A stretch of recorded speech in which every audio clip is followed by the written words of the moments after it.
Conservatism और prudence, ये concept क्या कहता है?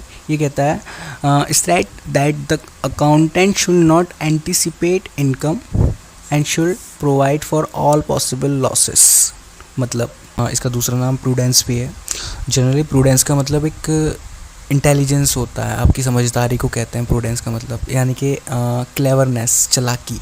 तो ये कॉन्सेप्ट ये चालाक होने की बात क्यों कर रहा है? यानी देखो, ये कॉन्सेप्ट चालाक होने की बात नहीं कर रहा, लेकिन ये आपको एक समझदारी की पहचान बताता है कि आप समझदार बने अपने बिज़नेस के लिए।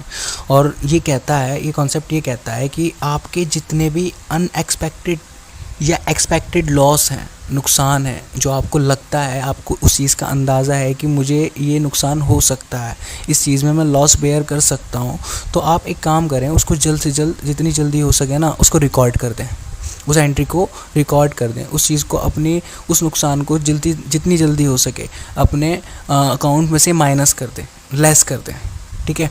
और साथ में ये बेनिफिट्स के लिए भी कुछ बात बताता है। ये कहता है कि आप जब आपको लगता है, आपको फ्यूचर में एक्सपेक्टेशन है बेनिफिट की, आपको कुछ प्रॉफिट हो सकता है, फ़ायदा पहुंच सकता है आपको बिज़नेस को, तो उसको आप ऐड मत करिएगा।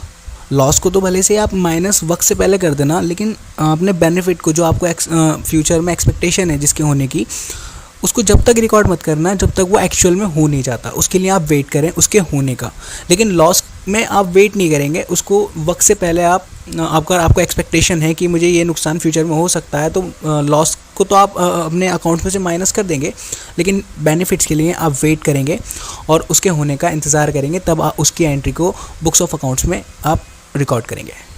अब ये कन्वर्टिज्म और प्रूडेंस कॉन्सेप्ट जो है, ये आपसे क्या कहता है? ये कहता है आप प्लानिंग करिए अपने नुकसान को, फ्यूचर में जो लॉस होने वाला है उससे बचने के लिए कुछ चीज़ों की प्लानिंग करिए।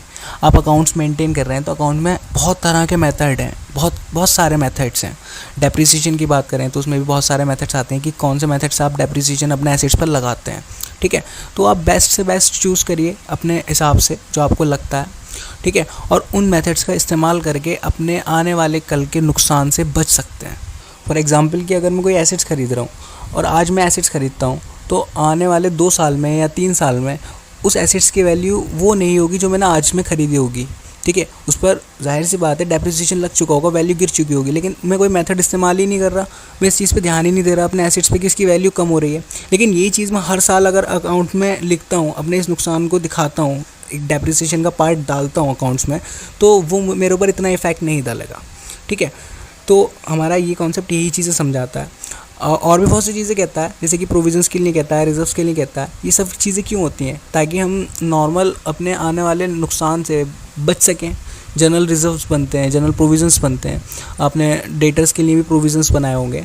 तो उसमें क्या होता है कि हमें डर रहता है कि यार मेरे अगर फॉर एग्जांपल किसी बंदे पे 1 लाख रुपए हैं, वो मुझे 1 लाख रुपए देगा, तो ज़रूरी नहीं है ना कि यार मुझे पूरे 1 लाख रुपए मिल जाएंगे। मुझे हल्का फुल्का शक रहेगा कि शायद 1 लाख नहीं, कम मिलें। तो जितने कम मिलेंगे उसके लिए मैं क्या करता हूँ, प्रोविज़न बना देता हूँ। ठीक है, डेटर्स के लिए, और वो प्रोविज़न अपने डेटर्स में से माइनस कर देता हूँ। तो ये भी तो एक चालाकी समझदारी है ना, कि आप वक्त से पहले नुकसान को पहचानते हैं और उस चीज़ को पहले ही रिकॉर्ड कर देते हैं। अब ज़रूरी नहीं है कि वो मुझे नुकसान हो सकता है मुझे पूरी पेमेंट मिल जाए, तो वो मेरा बेनिफिट है। लेकिन ये कॉन्सेप्ट यही कहता है कि अगर आपको नुकसान का अंदाज़ा है तो उसको वक्त से पहले रिकॉर्ड करिए, लेकिन अगर बेनिफिट है तो उसका होने का इंतज़ार करिए, क्योंकि अभी वो हुआ नहीं है, एक्चुअल में नहीं हुआ है।